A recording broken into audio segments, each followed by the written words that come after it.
Apulia हिता जो आशे जागता धन्य माता पिता तयाचिया आपुलिया हिता जो आशे जागता धन्य माता पिता तयाचिया कुळी कन्या पुत्र होती जे सात्विक तयाचा हरेक वाटे दिवा गीता भागवत करीती श्रवण अखंड चिंतन विठोबाचे गीता भागवत करीती श्रवण अखंड चिंतन विठोबाचे कुळी कन्या पुत्र होती जे सात्विक तयाचा हरिक वाटे देवा का म्हणे मज घडो त्यांची सेवा तू का म्हणे मज घडो त्यांची सेवा तरी माझ्या दैवा पार नाही कुळी कन्या पुत्र होती जे सात्विक तयाचा हरिक वाटे देवा आपुल्या हिता जो आशे जागता धन्य माता पिता तयाच्या महाराज काय सांगतात तर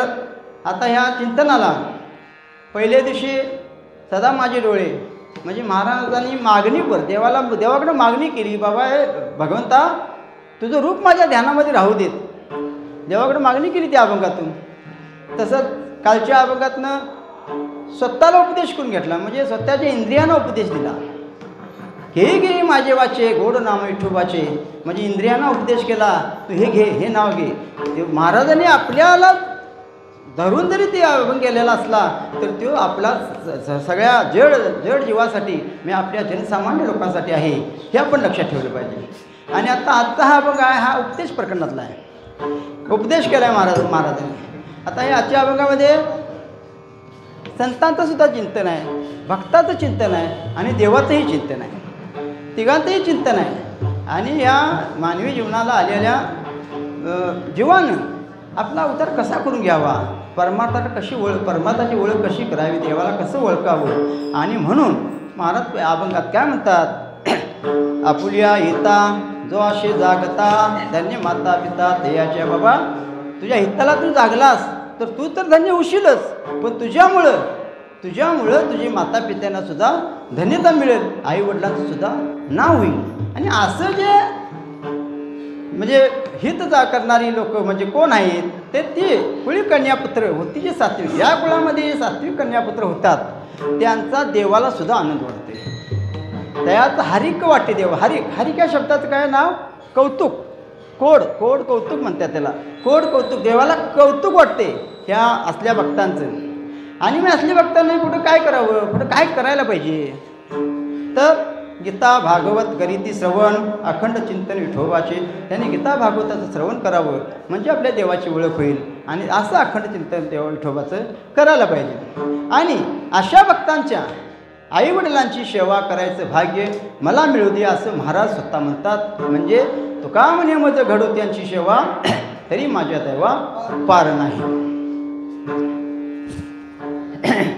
गुरुर ब्रह्मा गुरुर विष्णू गुरुर्देवो महेश्वरा गुरु साक्षात परब्रह्म तस्मै श्री गुरुवे नमः महायोगपीठे तठे विमरत्या वरं पुंडरीक यदातु मुनिः समागत्य तिष्ठन्त्यमानन्द्यकन्दं परब्रह्मलिङ्गं भजे पाण्डुरङ्गं वसुदेवसुतं देवं कंसचाणूरमर्दनं देवकी परमानन्दं कृष्णं वन्दे जगद्गुरुं शान्ताकारं भुजगशयनं पद्मनाभं श्रेष्ठं विश्वाधारं गगनसदृशं मेघवर्णं शुभांगं लक्ष्मीकान्तं कमलनयनं योगविद्यार्गिनज्ञं वन्दे विष्णु भवहरणं सर्वलोकैकनाथं वक्रतुण्डमहाकाय सूर्यकोटिसमप्रभ निर्विघ्नं कुरु मे देव सर्वकार्येषु सर्वदा गणनाथ सरस्वती रवि शुक्र बृहस्पति पंचस्थाने स्मरे नित्ये वेदवाणी प्रवर्ते सर्वमंगलमांगल्ये शिवे सर्वार्थसाधिके शरण्ये त्र्यंबके गौरी नारायणी नमस्तुते जयांची केली स्मरण होय सकळ विद्येचे अधिकरण तेची बंधू श्रीशरण श्री गुरूंचे पांडुरंगा करू प्रथम नमन दुसरे चरण संतांची या त्याच्या कृपादाने कथेचा विस्तारो बाबाजी सद्गुरु दास तुका बालक बबडा बोले वाकुडा विचुका पाऊले ते चोच करून माऊली जिजवी या न्यायानं आता कथा करायची आहे. तर काय म्हणतात महाराजांनी या अभंगामध्ये उपदेश केला आहे. कुणाला उपदेश केला आहे?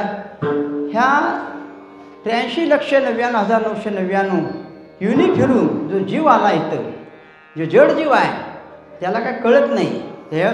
आपला ध्येय प्राप्त करून आलेला आहे. त्या जीवाला उपदेश केला आहे की बाबा तुला हित जर व्हायचं असेल तर तू काय कर, आपल्या हिताला जाग, आपल्या हिता अशी जो जागता, असं महाराज म्हणतात. पण आपलं कसं झालं, आपण हे जड जीव सामान्य मनुष्य ऐहिक सुखाच्या पाठीमागं लागलो. आपलं ऐहिक सुख म्हणजे आपल्या ज्या इच्छा पूर्ण होत नाहीत. आपल्या माणसाच्या जवळजवळ 100 इच्छा आहेत महाराज, आणि त्या 100 इच्छांपैकी 3 इच्छा जर सोडल्या, अन्न वस्त्र निवारा, ह्या 3 इच्छा फक्त गरजेचंच आहेत. आणि 3 इच्छा गरजेच्या आहेत. त्या 97 ज्या इच्छा आहेत त्या नुसत्या विवंचना वाढवणाऱ्या आहेत, चिंता वाढवणाऱ्या आहेत. म्हणजे आपण किती जरी काय केलं तरी मग आपल्याला कसं, एक घर असलं की दुसरं घर असावं असं वाटते, एक गाडी आहे दुसरी गाडी असेल, मोठी गाडी असायची वाटते, मुलाबाळांनी नोकरीला आहे, मुलगा बी नोकरीला लागावं, अशा आपल्या आई सुखामध्ये आपण हे आयुष्य घालवतो आहे. आणि हे आयुष्य न घालवता कुठंतरी आयुष्याच्या वळणावर एक मोड करून, म्हणजे आयुष्याच्या वळणावर कुठंतरी आपण एक थांबून ह्या देवाकडे जायचा विचार महाराजांनी अभंगामध्ये सांगितला आहे. आता ऐहिक सुखासाठी आपण तळमळतोय, पण कसं आहे, आपल्याला हा देह मिळाला आहे. काग टाली न्याय मिळाला हा देह, न घडती उपाय घडो आला. मग आपल्याला देह कसा मिळावं, हे न देह निदान आपल्याला म्हणजे एखाद्र घबाड गाव अशा तऱ्हेनं आपल्याला मिळालेलं आहे. आणि ह्याच्यामध्ये आपण गुरफटून जर राहिलं तर आपल्याला पारिभाषिक म्हणजे निरपेक्ष सुखाची प्राप्ती होणार नाही. आपण ऐहिक सुखामध्येच गुंतून राहू. आणि महाराज काय म्हणतात, 84 लक्ष युनिचा जर परत फेरा नको असेल, न चुकवायचं असेल तर ह्या उत्तम सार आहे, ह्या देहामध्ये उत्तम सार आहे, उत्तम गती आहे. देवच होईल म्हणती ती होती, तरी का चित्तीनं, तरी बाबा हे चित्ती धरायला पाहिजे, म्हणजे त्या भगवंताला आळवायला पाहिजे. आता इथं एक सांगत असताना माऊलीची एक उभी आहे. माऊलीने सांगितलं आहे की बाबा पारिभाषिक सुखाची भाषा, पारिभाषिक सुख कशाला म्हणतात, आपण आता ऐहिक सुखाचं बोलतोय, पण पारिभाषिक सुख कशाच असते. तर काय म्हणतात माऊली का, म्हणजे दुसऱ्या अध्यायामध्ये उभी आहे ती, जेत शांतीचा जिव्हाळा नाही, जेत शांतीचा जिव्हाळा नाही, तेत सुख विसरून न रिगे कही, तैसा पापियांच्या ठाई न मोक्ष न वशी. आता काय म्हणतात, आपल्याला जर मनशांती पाहिजे असेल तर आपलं अंतःकरण शुद्ध पाहिजे. अंतःकरण शुद्ध झालं की आपल्याची मनशांती होती. जोपर्यंत आपली मनशांती होत नाही तो आपल्याला निरपेक्ष सुखाची प्राप्ती होत नाही. आता मनशांती कशी व्हायची, आता मनशांतीची व्याख्या काय महाराजांनी काय सांगितल्या की बाबा मनशांती, अनुकूल मनशांती जे संवेदनशील असेल, अनुकूल मनशांती म्हणजे आपली जर संवेदनशील असेल तर आपल्याला तिथं निरपेक्ष सुखाची प्राप्ती होते. आणि मनशांती जर प्रतिकूल असेल, प्रतिकूलमध्ये असेल तर आपल्याला दुःखाची प्राप्ती होते. म्हणजे असं का म्हणतात, म्हणजे अनुकूल मनशांती जर आपलं असलं, आपलं कुठल्याही वेळेला समाधान असलं तर आपल्याला त्या क्षणिक असणं सुख होते महाराज, आणि एखादी गोष्ट नाही मिळाली तर दुःख होते. आता अनुकूल मनशांती म्हणजे काय, अनुकूल संवेदनशील, अनुकूल मनशांती अनुकूल संवेदनशील ज्या वेळेला होते. आता कशी होते, आता एक साधारण तुम्हाला एक उदाहरण देतो. ह्याला मनशांती कशी होते आणि त्या मनशांती सुख काय मिळतं. तर आता इथं आहे, आता मी इथं कीर्तन सेवा करायला लागलो. आता मला बोलवले, कीर्तनला बोलवले, मंडळानं बोलवले, बाबा आमच्या सप्त्यामध्ये कीर्तन आहे, तुम्ही कीर्तन करायला लागते. आता ज्या वेळेला कीर्तनकार महाराज येतात त्यावेळेला काय असते, महाराजांचं सुख काय असते, महाराज आलेत की लगेच आपल्या मंदिरातला कोणतरी सेवक महाराज आलेत त्यांना पाणी द्यायला पाहिजे, पाणी द्यायला जाते. महाराजांची पिशवी हातात घेऊन येते. महाराजांची पिशवी आपल्या आतल्या महाराजांच्या बैठक खोलीपर्यंत पोच करण्याचं काम तो सेवक करत असतो. आणि महाराज कीर्तनला उभं राहिले की जवळजवळ हे शांत वातावरण, मंदिर आहे, मंदिर म्हणजे पवित्र आहे, पण पवित्र मंदिरामध्ये शांत वातावरणामध्ये लोक समोर बसलेले आहेत, श्रोतेवर्ग आहे, टाळकरी कीर्तनकार सगळी मंडळी आहेत. आणि अशा की इतक्या महाराजांचा इतका सन्मान असतोय की महाराजांच्या पाठीमाग चौपदार असतोय, हार घेऊन महाराजांनी घालतात. त्यावेळी महाराजांना त्या क्षणी म्हणजे त्या वेळेला त्या 2 तासापुरती महाराजांना समाधान होते किंवा ते महाराजांची मनशांती होते की केवढा सन्मान आहे.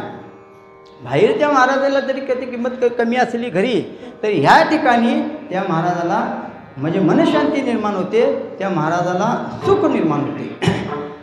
सहज जरी आपण देवळामध्ये आलो, एक म्हणजे प्रत्येकानं म्हणजे बघा अनुभव घेऊन, आता आपण ज्यावेळी देवाच्या पाया पडते सकाळच्या बारी, आता मी ते आता दुसरं सांगतो, देवाच्या ज्यावेळी आपण विठ्ठलाच्या पांडुरंगाच्या दर्शनाला सकाळी रोज सकाळी नित्यनेमानं आंघोळ करून आलं की आपलं घरापर्यंत आता आमच्या अण्णांच्या बाबूला अण्णांच्या दारापर्यंत आपल्या डोक्यात विचार असतात. काय विचार असतात की पाया पडून आलं की मला तिकडे जायला पाहिजे, ते ह्याची गाडी घ्यायची पाहिजे, तिथनं नंतर 10ला जेवायला पाहिजे आणि मग कामावर जायला पाहिजे. हे विचार कुठला असतात? प्रापंचिक विचार असतात. पण एक अनुभव सांगतो तुम्हाला की ज्या वेळेला आपण ज्या लढाईदारात इथं आलो, ज्यावेळी घंटी वाजवतोय त्यावेळेला घंटीच्या द्वारे, घंटीमध्ये 5 धातू आहेत आणि त्या घंटीच्या द्वारे ज्यावेळी आपल्या डोक्यामध्ये घंटी पडते त्यावेळेला क्षणापुरतं का असं ना, बघा प्रत्येकानं आपला आत्मानुभव घेऊन बघायचं. क्षणापुरतं का असं ना घंटी वाजून तिथंपर्यंत जायचं तर पूर्ण ते माणसाच्या मनात काय नसते. मग भले तिथं कोण हाक मारते काय मारते, मग तो कोण काय म्हणत जातोय, कोण न म्हणता जातोय, कोण गुपचूप जातोय. आणि असं करून ज्यावेळी आपण पांडुरंगाच्या पाया पडतोय, पांडुरंगाच्या पाया पण इथं येऊन ज्योतिबाच्या इथल्या पाया पडतं, ते सगळं आपल्याला विसरलेलं असते. म्हणजे त्या वेळेपुरतं म्हणजे भगवंताच्या मंदिरात आल्यावर आपलं मन त्यावेळेवर सुखी असते किंवा मन शांत असते किंवा मनाला आपल्या समाधान असते. तसं ह्या कीर्तनकार महाराजांना ज्या वेळेला असा मान सन्मान मिळतोय त्यावेळेला त्याची आत्मशांती होती. आणि आत्मशांती जर अनुकूल संवेदनशील झाली तर त्यावेळी सुखाची प्राप्ती होते, निरपेक्ष सुखाची प्राप्ती होते. आता आत्मशांती अनुकूल संवेदनशील झाली की मग आत्मसुखाची प्राप्ती किंवा मनशांती होते किंवा निरपेक्ष सुख मिळते. मग ज्या वेळेला आत्मशांती प्रतिकूल होते त्यावेळेला आपले काय होते? दुःख होते. आता हे महाराजांना सुख झालं इथेपर्यंत ठीक आहे. आता इथनं पुढं म्हणजे काय की ज्या वेळेला कीर्तन संपल्या महाराज ज्याच्या घरला जातात, मग महाराज ज्यावेळी आपल्या घरी जातो आहे त्यावेळेला दारात जायचं. मग काय कोचमध्ये गाडी लावली, मग त्यावेळेला महाराजांची पत्नी असते ती आता गौरी गणपतीचे गाणे बिणे खेळून घरात बसलेले असेल किंवा काय ते असेल. इतर वेळी सुद्धा सांगतो ज्यावेळेला पण 10-10:30पर्यंत करून काय जागत नाही, दार टाकलेलं असते. आणि महाराजांनी ज्यावेळी गाडी दारात लावली आणि बेल वाजवली म्हणा किंवा हाक मारली आणि त्यावेळेला पत्नीला जर उठून यायला वेळ झाला किंवा लवकर आली नाही तर त्यावेळेला आपल्याला क्षणिक का असं ना दुःख होते. का? एवढा मोठा महाराजांचा सन्मान होता. तिथं आता घरात गेल्यावर हाक मारली तरी 1-4 हाका मारा तेव्हा ती पत्नी बाहेर येते. म्हणजे त्यावेळेला महाराजांना निरपेक्ष म्हणजे ते प्रतिकूल होते. ती जी आत्मशांती संवेदनशील आहे ती प्रतिकूल होते आणि त्यावेळेला महाराजांना दुःख होते. त्या म्हणजे हे सुखाची म्हणजे हे पारिभाषिक सुख. माऊलीने आपल्या ओळीमध्ये पारिभाषिक सुखाची ही व्याख्या सांगितली. पण आपण आता ऐहिक सुखामध्ये आहे. मग आता हे पारिभाषिक सुख जर आपल्याला मिळालं झालं, आत्म्याला शांती जर मिळाली झाली तर काय करायला पाहिजे? तर महाराज म्हणतात ज्या वेळेला आपण काय करतो, बालपणी गेले नेनता, तरुणपणी विषय होता, वृद्धपणी प्रवर्तली चिंता, मरे मागुता जन्म आता. म्हणजे आपण हाय तोपर्यंत सगळं आपल्या तरुण काय ते बालपणामध्ये खेळण्यात बागण्यात 20 वर्ष जातात. तिथनं पुढं मग लग्न होते, लग्नाची पिढी पडते. लग्न झाल्या 20 ते 40 वर्षापर्यंत कमीत कमी मनुष्य 25 ते 40पर्यंत 15 वर्षे मिळवतो असं नाही. पण ती विषयव्यतामध्ये इतका गुंततो, त्या लग्नाच्या पिढी इतका गुंततो की ते दुसरं काय करत नाही, फक्त आपला विषयाचाच संसार करतोय. आणि मग असा संसार करत गेला की 40 वर्षे झाली की मग त्याला परत साठवणुकीचं ध्यान लागते. आणि असं आहे, जेवढी आपली वर्षे होतील तेवढ्या आपला चिंता वाढते, तेवढ्या टक्क्यानं चिंता. आता 40 वर्ष झाले 40% चिंता वाढते, 50 वर्ष झालं 50% चिंता वाढते, 60 वर्ष झाले 60% चिंता आपली वाढतच जाते. आणि ज्या वेळेला आपण 40 ते 60 ह्यामध्ये सगळं कमवतो आहे, गाडी बंगला सगळं कमवतो आहे, आणि ज्या वेळेला आपलं वय वर्ष 60 होते त्यावेळेला ती उपभोगणारी दुसरी असते. आपण उपभोगत नाही. आपण उपभोगतो काय, आपल्याला उपभोगता मिळतच नाही. समजा बुलेट घेतली, आता मला बुलेट मारा म्हटलं तर मारता येईल काय, जमणार नाही. ते त्यावेळेला ते तरुणपणच लागते आणि त्या राजेशाहीच लागते. आणि मग ह्या वेळेला महाराज सांगतात की बाबा असं तुझ्या योग्य वळणावर जर त्या माणसानं, म्हणजे योग्य वळणार म्हणजे 50-60 वर्ष झाल्यानं 20 ते 25 वयाच्या दरम्यान बालपण गेल्यानंतर ज्या वेळेला तो मनुष्य इकडं वळतोय, योग वळणावर ज्या वेळेला त्याला विवेकवृत्ती होती, विवेक जागा होतोय, त्यावेळेला त्याने काय करायला पाहिजे, ते आपलं हित कशात आहे हे महाराज पहिल्या चरणात सांगतात. आपल्याला कळत नाही की आपला देह कशासाठी दिला आहे. आपल्याला कसं आहे, आपण ते संसार म्हणून बसतोय, पण आपल्याला ह्या संसारातनं परमार्थ जायचं. विषयाचा पडी पाडू गोड परमार्थ लागे कडू विषय तो कडू जीवाश झाला. की आपल्या जीवाला काय होते की विषयामध्ये सुख वाटते. परमार्थ गोड आहे हे माहीत, परमार्थ गोड आहे आणि विषय कडू आहे, संसार कडू आहे हे असतासुद्धा आपल्याला तो परमार्थ कडू वाटतो आणि विषय गोड वाटते. आणि त्यामुळं आपण तिकडे वळायचा प्रयत्न करतो. आपल्या परमार्थामध्ये कसं आहे, तीन प्रकारचे वर्ग आहेत.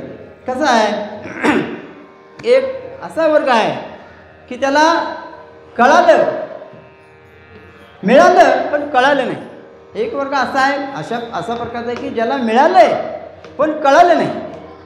आता दुसरा वर्ग कसा आहे, ज्याला कळालं आणि मिळालं नाही, ज्याला कळालं आणि मिळालं नाही. आणि तिसरा वर्ग असा आहे ज्याला मिळालं पण आणि कळालं पण. आता पहिला वर्ग काय म्हणतोय की मिळाले पण कळालं नाही. म्हणजे पहिला वर्ग म्हणजे आम्ही सामान्य जीव, आम्ही जड जीव. आपल्याला काय आहे, हा भगवंताने एवढा मोठा देह दिला आहे, फुकट दिला आहे.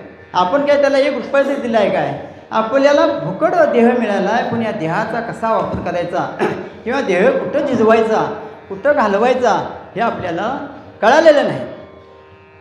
आता दुसरा वर्ग असा आहे की ज्याला कळतंय पण मिळत नाही. कळाले पण मिळाले म्हणजे ते देव आहे. देवाला काय केले, कळाले, तर देवानंच आपल्याला जन्माला घातले आणि मनुष्य देहामध्ये काय आहे हे देवाला कळाले पण मिळाले नाही. स्वर्गीचे अमर. दुसरा वर्ग असा आहे की त्याला कळाले पण मिळाले नाही. देवाना ह्या मृत्यूलोकावरचा सोहळा बघायचा म्हणजे इच्छा आहे. त्याचं म्हणजे आपल्या त्या हरिविजयमध्ये फार सुंदर वर्णन आहे त्या ह्याच्यामधलं, पण ते आता सांगत नाही की देवाना सुद्धा हे देव बघायलाच येतात खाली. हे स्वर्गात ज्या मृत्यूलोकावर किती सोहळा आहे की विठ्ठल म्हणा वेळोवेळा हा सुख सोहळा स्वर्गी नाही, ते अभंगात आहे ते. आणि ते देवाला सुद्धा पाहिजे असतोय पण त्याला मिळत नाही. देवाला कळतंय पण ते देव मिळत नाही. देव मिळाला असतं तर देवांसुद्धा त्या आणि परत हे केलं असतं पण त्यांना मिळत नाही. आता तिसरा वर्ग कसा आहे की ज्यांना मिळालं पण आणि कळालं पण, म्हणजे हे आपले संत महात्मे आहेत. त्या संतांना काय केले, देव मिळाला बी, कळाला बी, कळवून घेतला बी आणि देव प्राप्त करून घेतला बी. या संतांनी करून घेतले. आणि ह्या संत आपल्या त्या म्हणून आपल्याला संत उपदेश करतात की बाबा आपल्या हितात तुझं हित व्हायचं असेल तर त्या भगवंताचं तू चिंतन कर. आता आपण कळत नाही. आता ह्या देहावर एक तुम्हाला साधा दृष्टांत देतो की आपल्याला कसं कळालं नाही. एक उदाहरण देऊन सांगूया की एका खेडेगावामध्ये असं की मेंढपाळ होता. मेंढपाळ आणि ते मेंढपाळ आपली शेरडं वगैरे घेऊन, शेरडं बकरी काय असेल ते घेऊन असा या लागला तिकडं. शेताकडं आल्यानंतर वाटत त्याला एक हिरा सापडला. हिरा, मोठासा हिरा मणी होता. आता त्या मेंढपाळ असतो. आता धनगर कसं असतात आपल्याला माहीत आहे. म्हणजे धनगराची व्याख्या तर एका महाराज बरेच वेळा सांगतात ते पंक्तीतलं उदाहरण धनगराचं आणि ब्राह्मणासंग धनगर गेलेलं. इकडं आपण जायचं नाही. पण ते मेंढपाळ असा होता, त्याने काय केलं, चकचकतं काय म्हणून घेतला तो हिरा आता त्याला हिरा कळाला काय? आता आमच्यासारखा पद्धतीला माणूस असतात तर लगेच ओळखणार ह्याच्यात काहीतरी आहे म्हणणार. म्हणजे एका संत माणसाला जर गावला असतात तर ते ओळखणार. तर त्या मेंढपाळाला ते कळालं नाही. त्यानं आपलं घेतला तो आणि लगेच त्याच्याकडे साहित्य होतं. लगेच त्याला एक होल पाडलं आणि ते आपल्या शेळीच्या गळ्यात बांधून रिकामा झाला.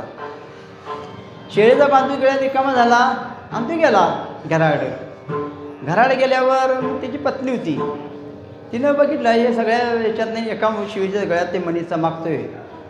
मग ती जराशी पारखी होती म्हणजे हुशार होती. ती म्हणली काहीतरी ह्याच्यात काहीतरी आहे. आणि संसारात दोघं बी हुशार असू नये कधी. पत्नी नवरा बायको ही दोघं कधी हुशार असू नये. एकापेक्षा एक जर हुशार असली तरी भांडण होत्यात. आता बघा आता सुशिक्षित माणसं बघेल नवरा BCom आहे बायको BMA BEd असते. त्याच्यात म्हणजे हे होत नाही सारखी वांदी लागतात का? दोघं समविचारी असतात. एक पत्नी तरी जराशी काही म्हणजे पाक अडाणी नसू नये जरा त्यातल्या त्यात कमी असली तर चालते आणि नवरा हुशार असावा. एखाद्या वेळेला कसं असते आता बघा की तुम्ही व्यावहारिक उदाहरणं वेळेला आता तो प्रत्येकाच्या डोळ्यापुढे उदाहरणं आहेत ती आमच्या तरी भरपूर आहेत. कारण मी एक पासून ते काम करतो त्यामुळे बऱ्याच प्रकारची लोक आमच्याकडे येतात आणि मी त्या म्हणजे चांगले मेन उद्योग असल्यामुळं कोण कसं येते कोण कसं येते आम्हाला फारक आहे. तर कसं नवरा पत्नी दोघांमध्ये थोडंफार कमी जास्त असावं. जर पती हुशार असला तर त्या बायकोला सांभाळून घेऊन आपला ते प्रपंच करत असते आणि पत्नी हुशार असली तर नवऱ्याला सुद्धा सांभाळून घेते. आता ह्या धनगराचं कसं झालं त्याला काय कळालं नाही आणि आपली ते पत्नी म्हणली ह्याच्यात काहीतरी आहे. ते म्हणला मला गावले म्हणून बांधले. तिने काय केलं ते मनी नेला एका सोनारकडं घेऊन गेली. सोनारकडे घेऊन गेल्या. सोनारान काय ते पारखी असल्यामुळं ओळखला.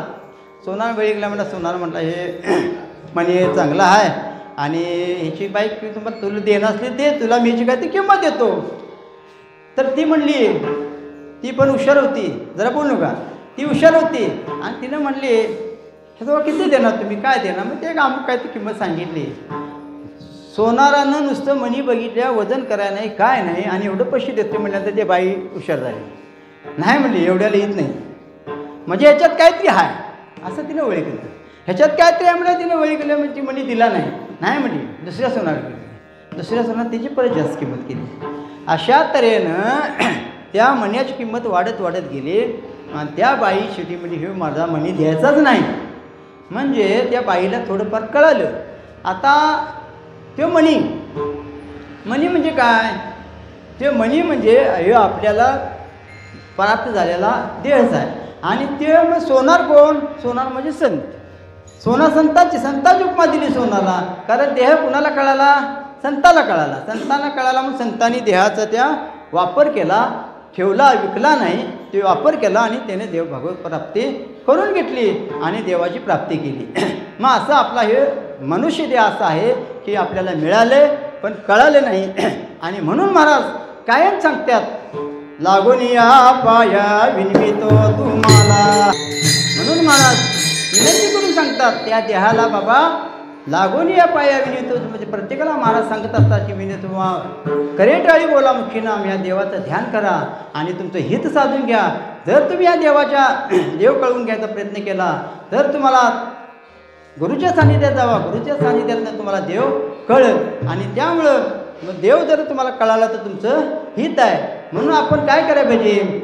हाची माझा नेम हाची माझा धर्म आणि म्हणून महाराज म्हणतात आता नेम ठेवा. हाची माझा नेम हाची माझा धर्म नित्य वाचे नाव विठोबाचे. मग तुम्ही त्या विठ्ठलापर्यंत पोचायला काय हरकत नाही. आणि म्हणून महाराज दुसऱ्या ठिकाणी सांगतात आपुलाले तुम्ही करा रे स्वहित. अन्नाच्या परिमळे जाय जरी भूक तरी काय पाक घरोघरी. आपुलाले तुम्ही करा रे स्वहित वाचे स्मरा नित्य रामनाम. या अभंगातलं ते द्रुपद आहे. म्हणजे हित कसं मिळेल आपल्याला हित कसं करायला पाहिजे? महाराज काय म्हणतात अन्नाच्या परिमळे जाय जरी भूक तरी काय पाक घरोघरी. आता पाची पकवानाचं जेवण आहे आणि जेवणाचा परिमळ म्हणजे वास जरी आला आणि वास घेतला तर आपल्याला आपली भूक शमणार आहे का? शमणार नाही. त्यात आपलं काही हित होणार नाही. तर ते काय करायला पाहिजे, त्यावेळेला आपण ते जेवणच करायला पाहिजे, जेवायलाच पाहिजे. तर आपल्याला तुम्ही करारे स्वेत म्हणजे अन्नाच्या परिमेळे जाय जरी भूक तरी काय पाक घरोघरी, देखोन जेवण जाय जरी तहान तरी का साठवण घरोघरी. नुसतं पाणी बघितलंय बाबा आणि पाणी बघितलं नाही नुसतं ग बसला तर ती का ताण जाणार नाही. महाराज काय म्हणतात, दुसऱ्या हे प्रत्येक चरण देऊन महाराजांनी पहिल्या दुसऱ्या चरणात सांगितले आपल्याला तुम्ही ह्याच्यात सोयीत काय आहे बघा, पाणी आहे न मग पाणी प्यायलाच पाहिजे, नुसतं बघून चालणार नाही. देखूनही जाया न पवीचे सुख जाऊनही पैशाचे तये तळी. तर सावली आहे, उन्हाचं निघाला आहे, सावली एका झाडाखाली भरपूर आहे आणि लांबनंच बघितली सावली, काय सावली आहे, त्या सावलीचा उपभोग घेता येणार नाही. जर आपल्याला सावलीचा जर आनंद घ्यायचा असेल तर त्या झाडाच्या तळाला जाऊन बैसायला पाहिजे. हित तरी होय गाता ऐकिता दडभाव चित्ता धरून या. बाबा तुला हित तर पाहिजे असेल ना तर दडभाव त्या देवापाशी धर, तरच तुका म्हणे भावे हुशी जीवनमुक्त तरी का युक्त जाणीवेची. तुला जाणीवत असेल तुका म्हणे भावे हुशीत, तुका म्हणे जीवे तुकाने भावे होशी तू मुक्त तरी काय युक्त जाणीवीची. आणि म्हणून आपलेले तुम्ही करारे सहित वाचे स्मरा नित्य रामनाम या न्यायानं. असं जर आपण आपल्या हिताला जागलं तर आपल्याला त्या भगवंताची प्राप्ती होईल. आणि आपण जर चांगलं कर्म केलं, चांगला धर्म सांभाळा, चांगलं कर्म केलं, देवापर्यंत गेलो तर आपल्याला ह्या आपल्या आईवडिलांनासुद्धा आपल्यामुळं मातापित्याला धन्यता मिळेल. आणि अशी मातापित्याला धन्यता मिळणाऱ्या ज्या भक्ताला काय करायला पाहिजे हे महाराज दुसऱ्या चरणात सांगतात. आणि ज्या कुळी कन्यापुत्राला मातापित्याला धन्यता मिळाली आहे ते कुळी कन्यापुत्र कसे असावीत हे महाराज सांगतात की पहिल्यांदा कन्येला महत्त्व दिले. कुळी कन्यापुत्र होती जे सात्विक तयाचा हरिक वाटे देवा. आणि जे सात्विक जर असली तर त्याचा आनंद देवाला होतोय. कुठल्या पण कुळी कन्यापुत्राचा होत नाही. सात्विक. आता कुळी कन्यापुत्र म्हणजे काय, आता मुलगीलाच का मान्यता दिली हो, कारण मुलगी जर चांगली असली, वारकरी असली आणि त्या सात्विक असेल आणि तरी पण वारकरी जर असली तर ती मुलगी जवळजवळ दोन्ही गटला उद्धार करते. एक जर वारकरी असला मुलगा तर ते आपल्या 21 कुळीचा उद्धार करतोय. झालेल्या पाठीमागल्या 21 कुळीचा. जर पाठीमागली कुळी आपण काही केलं नसलं तर त्या एकट्या माणसामुळे पाठीमागल्या 21 कुळांचा उद्धार होऊन जातोय. तसं मुलगी जर सात्विक असली तर मुलगी पाठीमागल्या 21 म्हणजे माहेरच्या 21 आणि सासरच्या 21 अशा 42 कुळीचा उद्धार करते. म्हणून मुलगी कुळी कन्यापुत्र सात्विक असावी. नाहीतर आता मुली आहेत, मुलगी कशी असावी, एकदा मुलगीला दिली की तिला माहेरची आठवण यायला नको पाहिजे. मग ते जवळ असू देत, लांब असू देत, अशी मुलगी सात्विक असावी की तिनं माहेर सासरमध्ये माहेर आपलं समजायला पाहिजे. नाहीतर 8 ते 10 दिवसाला मुलगी सारखी यायला लागली गावाकडं आणि त्याच वेळेला सारखी यायची. आता तसंच बाजारला आलं, कुठं ते शेजार दिली, शुक्रवार बाजारला आली आणि जाऊया आईकडे आली, गेली परत. तर 5-6 दिवसांनी आईचं काहीतरी घरात कार्यक्रम असते, वास्तूक असते, काय असते, आईने सांगावं दिला की मुलगी हजर. अशी मुलगी असावी काय, आधीच नांदाय कट्टाळा आणि त्यात आईचा सांगावा, असं होऊन जाते.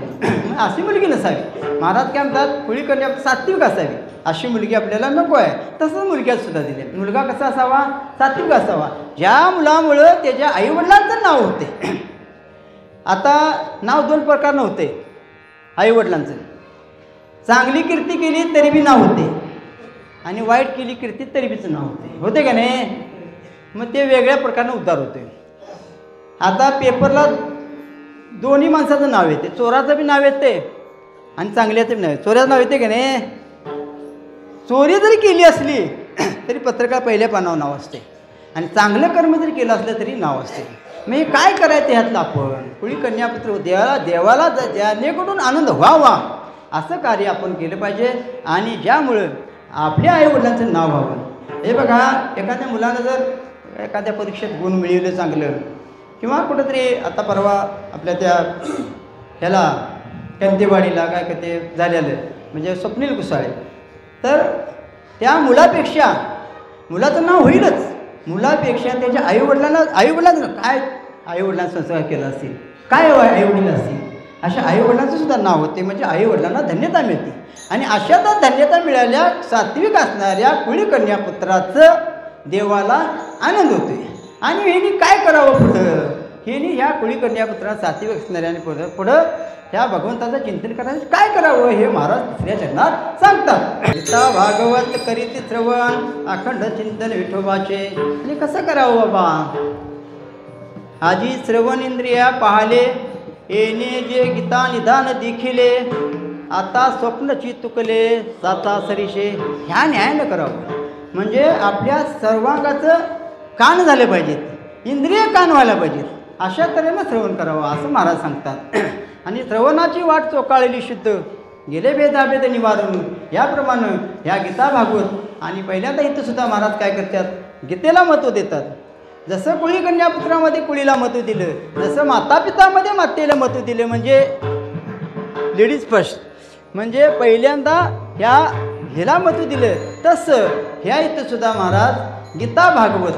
आता आपला महाराष्ट्र आहे, भारत देशामध्ये महाराष्ट्र ही पावनभूमी आहे. पावनभूमीमध्ये बऱ्याच संत होऊन गेले, शेकडो संत होऊन गेले. त्या संतांची इतकी वाङ्मय आहेत की एवढी वाङ्मय आहेत की तेव्हा आपल्याला अभ्यास करून सपना नाही एवढी आहेत. आणि बरंच त्या सगळ्याचं चरित्र आहे. आणि 6 शास्त्र 18 पुराणे 14 व्यास 64 कळा एवढी आपल्याकडे शास्त्र आहेत.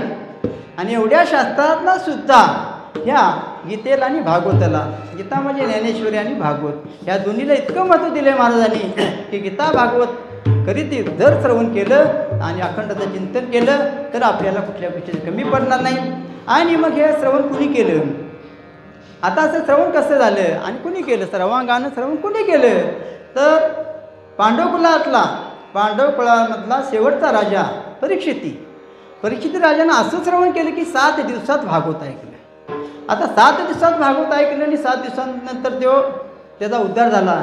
त्याच्या पाठीमागे काय म्हणजे कथा आहे, एक साधा दृष्टांत देतो तुम्हाला की पांडव कुळातला भागवत राजा परीक्षित राजा इतका सुशील होता, न्यायी होता आणि पांडवांचा शेवटचा राजा असल्यामुळं म्हणजे सदाचारी होता. आणि सदाचारी असल्यानंतर तो देवाचा भक्त होताच आणि राज्यसुद्धा आपल्या शिस्तीनं न्यायानं करत होता. आणि मग त्या राजा म्हणल्यानंतर त्या राजाला राजासारखंच त्याचं वैभव असणार. आणि त्या राजा एक वेळेला असं शिकारीला जायचा. शिकारला गेल्यानंतर कसं राजाचं रोजचं नवीन पेरावा, नवीन कपडे, नवीन रथ, नवीन मुकुट असं ते राजा सगळं परिधान केला आणि गेला. कुणीकडे गेला, अरण्यात गेला. अरण्यात सैन्यासकट गेल्यानंतर बरेच असं दिवसभर हुडकून मग त्याला काय ते यावेळी शिकार गावली नाही. आणि शिकार गावली नसल्यामुळं ताण्यानं व्याकुळ झाला तो. पण ते जर राजाचं असं असते की राजे लोक असं असतात की एखादा जर उन्हात गेलं तर शिकार घेतल्याशिवाय परत यायचं नाही. एवढं म्हणजे त्यांचा क्षत्रिय कुळाचा धर्म असतो की कधी राजा कुठला रिकामा परत आला नाही. आणि अशा परीक्षित राजानं ठरवलं की काय करायचं, शिकारच घ्यायची. आणि ते शिकार करत असं हिंडत असताना व्याकुळ झाला. त्याने सैन्यातनी मागं लावून दिली आणि तो असंही आला तर त्याला लागली ताण लागल्यानंतर तसा हिंडत आला. आणि त्यावेळेला एका साधूची पर्णकुटी म्हणजे झोपडी आश्रम त्या दिसला. आणि त्यावेळेला एक साधू म्हणजे ते शौमिक ऋषी होते. शौमिक ऋषी आपल्या तपसाधनेला बसलेले होते आणि मन शांत करून आणि ते तपश्चर्येला बसलेलं असताना ते का साधूची तपश्चर्या म्हणजे काय, तिथं कोण जरी आलं काय आलं तरी त्यांचे काय ते तपश्चर्या भंग होत नाही. आणि ते तपश्चर्येला बसलेले होते. तेवढ्यात राजा तिथं आला. मग आता राजाच आता राजाचं हुकूम कुठं चालणार, राजाच चालणार. जंगलात जर एखाद्या माणसाला ते जर आपला राजा म्हणून सांगाल तर तो काय ऐकणार आहे, काय ऐकणार नाही. मग तो सारखा म्हणाला मला बाबा पाणी दे. आता ते साधू बसलेला तपश्चर्येला, त्याच्या का देणीमेनी नाही, तो आपल्या तपस्येत असल्यामुळं त्याला काहीच माहीत नाही की राजा का आला आहे. आणि मी परीक्षित राजानं बघितलं. आता त्याच्या झोपडीत तरी जायचं कसं, तो बाहेर बघितला, इथं थांबला थोडा वेळ. आणि ह्यो साधू का उठणं झाला आहे, पाणी तरी आत असणार. आणि राजाची इच्छा काय होती की साधूनं आतनं आपल्या आणून मला पाणी द्यावं. म्हणजे तो एवढा ताणीनं तो व्याकुळ झाला होता. पण परीक्षित राजा तिथं थांबला, बरेच वेळ थांबला. साधू का उठला नाही. आणि आता त्या परीक्षित राजाने विचार केला की आता काय पाणी मला मिळत नाही. आणि त्याचं मन जरा विचलित झालं. त्याच्या डोक्यात जरा दोष वेगळा निर्माण झाला आणि असा तो इकडे तिकडे बघतोय, असं फिरत होता तिथं. तेवढ्यात एक मेलेला सर्प त्या ठिकाणी होता. मेलेला सर्प म्हटल्यानंतर तर राजाने काय केलं, ते आपल्या धनुष्यबाणानं उचलला आणि त्या साधूच्या गळ्यात घातला. मी का हा दृष्टांत का द्यायला लागलो, ह्या माहीत आहे, सगळ्यांना माहीत आहे दृष्टांत, सगळ्यांनी माहिती आहे. पण कसं त्या परीक्षित राजानं गीता भागवत श्रवण केलं आणि आपला उद्धार करून घेतला आणि त्याच्या पाठीमागे त्याला ते साधन करायसाठी काय करावं लागलं की त्याला ते कशी पाळी आली ह्यासाठी सांगतोय की त्यानं त्या साधूच्या गळ्यात घातला हार. त्याची का ताण भागली नाही, ताणच्या ताण भागली नाही, हे एक त्याचं कर्म होतं. आणि ते हार घातलेले त्याने पाप केलं. हार घातला आणि तो आपला गेला असा निघून, राहू दे म्हटला पाणी आता, गेला. त्याचं मेलेला सर्प त्या साधूच्या गळ्यात घातला. साधू तपश्चर्येत असल्यामुळं त्याला हार घातलेला, ते साप घातलेला सुद्धा माहीत नाही. आणि मग तो थांबला. तेवढ्यात त्या शौमिक ऋषीचे पुत्र शृंगी ऋषी ते तिकडून आपल्या स्नान किंवा काय ते विधी करून आलेले होते. आणि त्याने आल्यानंतर बघितलं, आता त्या शृंगी ऋषीला आता इथनं एक थोड्या अंतरावर हा राजा गेलेला दिसला होता. पण त्याला माहीत नव्हते हा कोण राजा आहे. शृंगी ऋषीला माहीत नव्हतं, पण त्या साधू तपश्चर्येला बसलेला त्याला माहीत होतं हा राजा कोण आहे. पण ते कधी माहीत झालं, नंतर. मग शृंगी ऋषी आलेत. शृंगी ऋषी आल्यानंतर बघितलं तर आपल्या पित्याच्या गळ्यात हे सर्प कोणी टाकला आहे म्हटल्यानंतर त्याला आता शेवटी मुलगा असतो. आणि तो ऋषी म्हटल्यानंतर ऋषीच्या आधी एक तर दयाळू बी असतात आणि रागीट पण असतात, कुपिश बी असतात. आणि त्यावेळेला शृंगी ऋषीने लगेच शाप दिला, कोण आहे हो की ज्यानं माझ्या पित्याच्या गळ्यात समाधीस्थ बसलेल्या पित्याच्या गळ्यात हार ह्यो सर्प टाकलाय, ह्याच माणसाचा ज्यानं त्याला कोणी सर्प घातला असेल त्या माणसाचा तक्षक साप चावून 7 दिवसात मृत्यू होईल असा शाप दिला.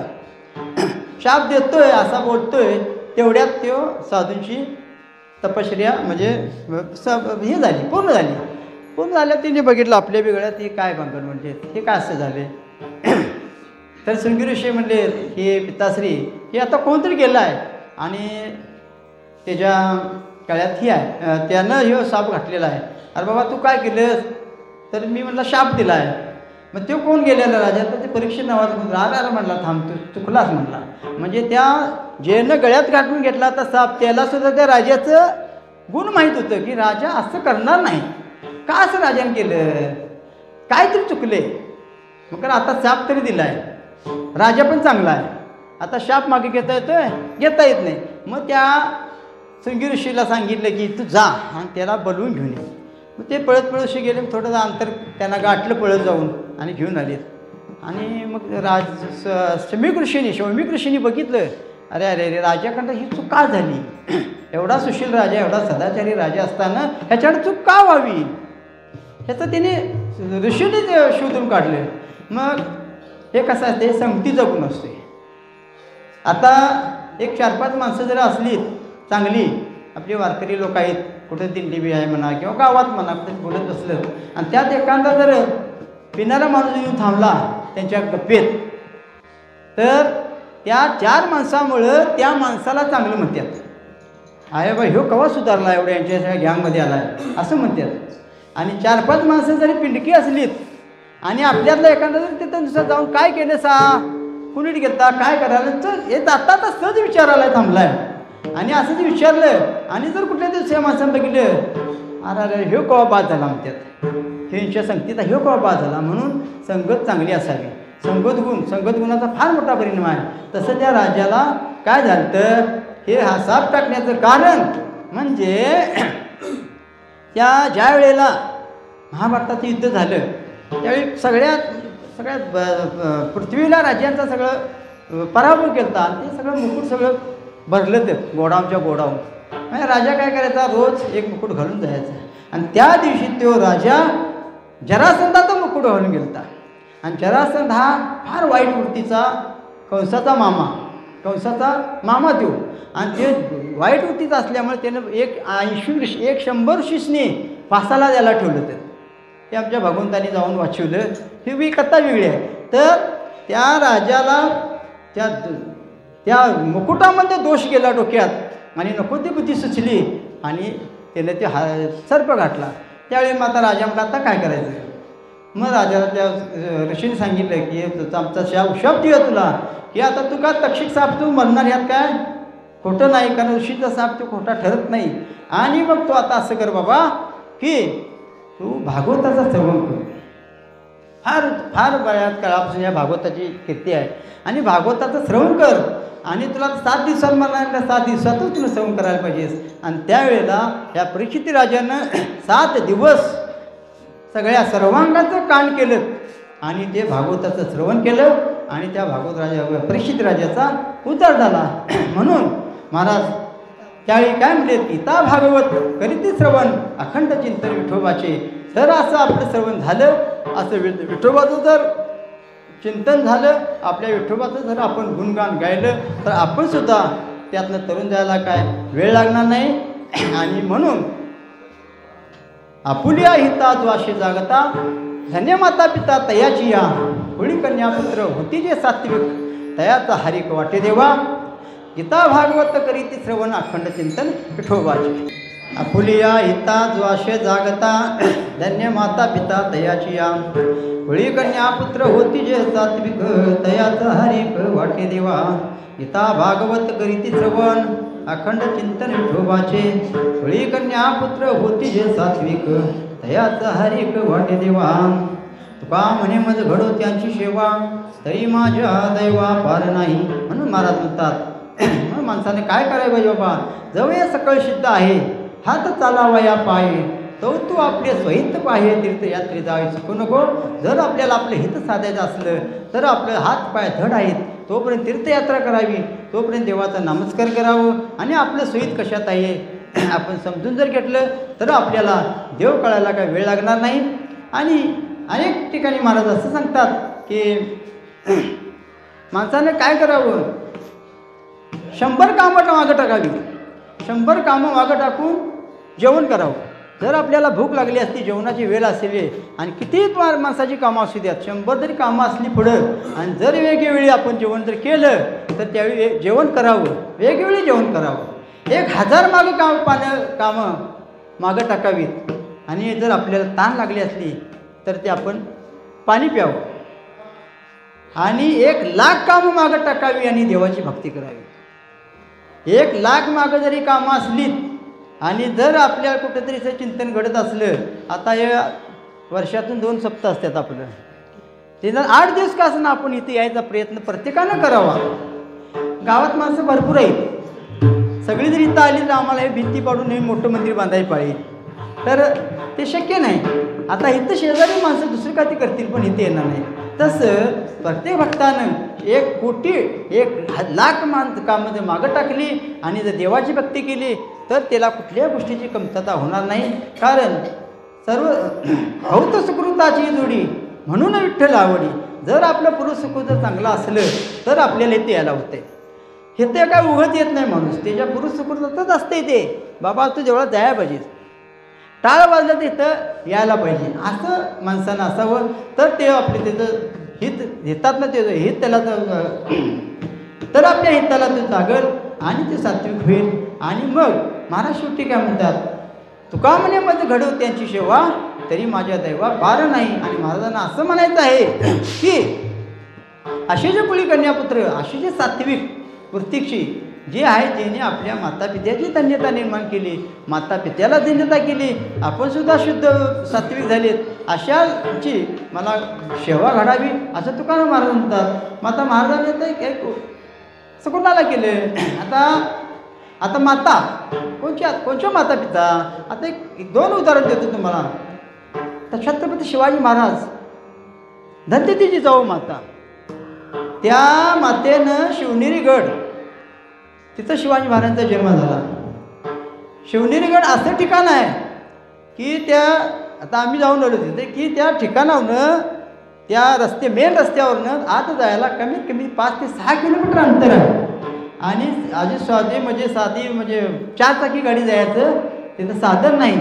आणि ते जर तुम्ही घर बघितलं असाल तर आमच्या जांगलदऱ्यात आहे असं ठिकाण आहे ते. आणि अशा ठिकाणाला त्या मातेनं त्या आपल्याला मुलग्याला जन्म दिला आणि त्या स्वराज्याचा राजा बनवलं, स्वराज्य रक्षण करायचं सामर्थ्य दिलं, अशा माता पिता मग अशा जिजाऊ मातेचं किंवा तिच्या वडिलांचं सुद्धा मला सेवा करायची संधी मिळावी.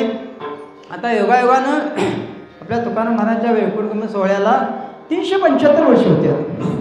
मला वाटते 1650ला तुकाराम चरित्रामध्ये आहे ते 1650ला तुकाराम महाराज सदैव वैकुंठाला ज्यावेळी गेले त्यावेळेला शिवाजी महाराजांचं वय 23 वर्ष होतं.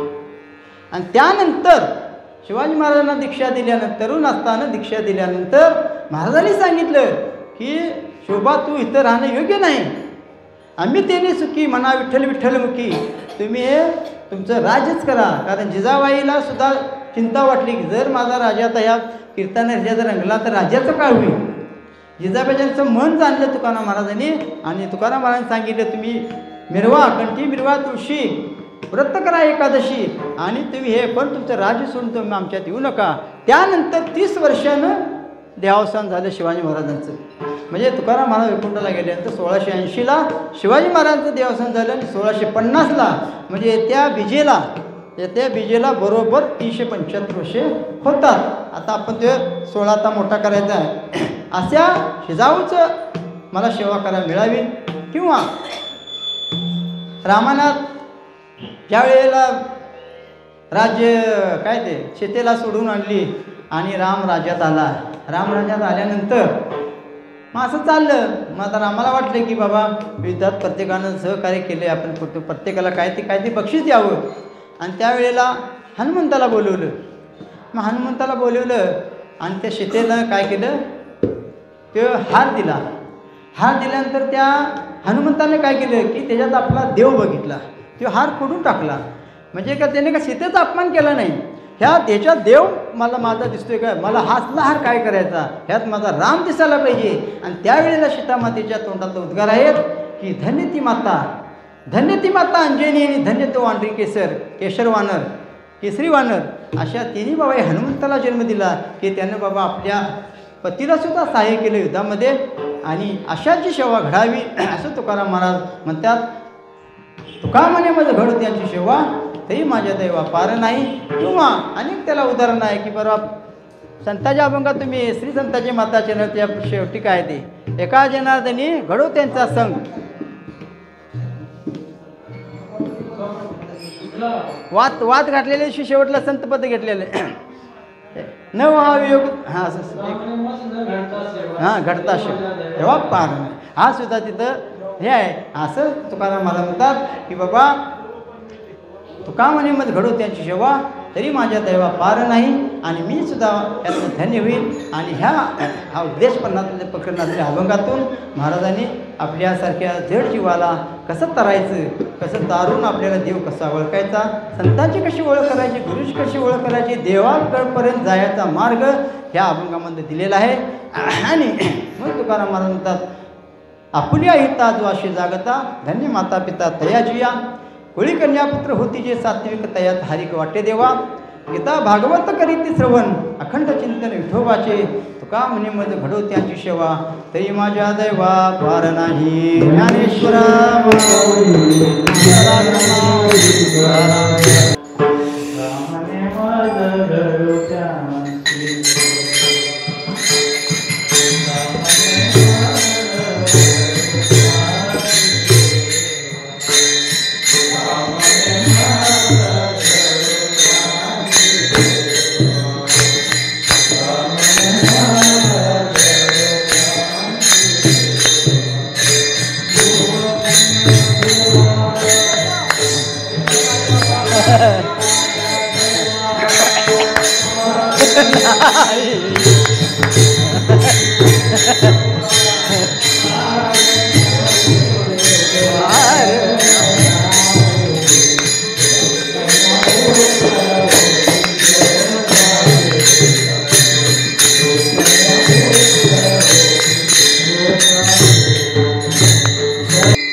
जो असे जागता धन्य माता पिता तयाचिया होळी कन्या पुत्र होती जे सात्विक तयाचा हरिक वाटे देवा पिता भागवत करीती श्रवण अखंड चिंतन विठोबाचे का म्हणे मज घडू त्यांची सेवा तरी माझ्या दैवा पार नाही.